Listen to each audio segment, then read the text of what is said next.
Chaos, all captured on the body camera of a St. Paul police officer in the moments leading up to the shooting death of 31-year-old Ronald Davis.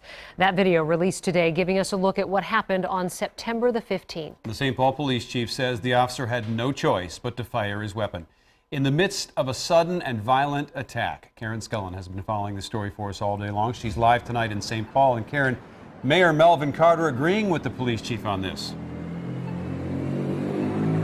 Right. Mayor Melvin Carter also saw that video today of that September 15th shooting and also issued a pretty strong statement saying he believes the officer did, in fact, act in self-defense.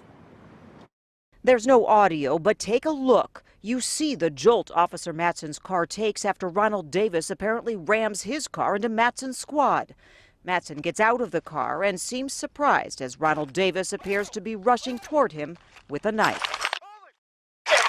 Get away from me! Drop the knife! Drop the knife! Drop the knife! At this point, Officer Stephen Matson fires. Ronald Davis is killed.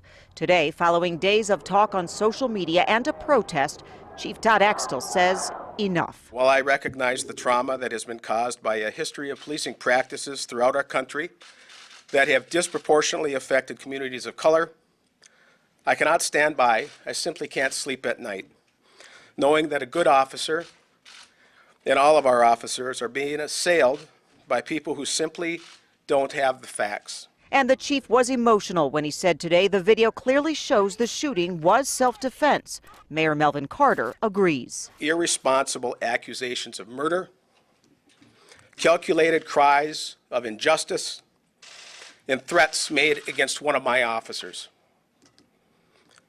An officer who had no choice but to defend himself against an immediate and a violent act. I see Officer Matson defending himself while retreating, and as the son of a police officer, I can't say that I can see anything beyond that that we could have expected him to do.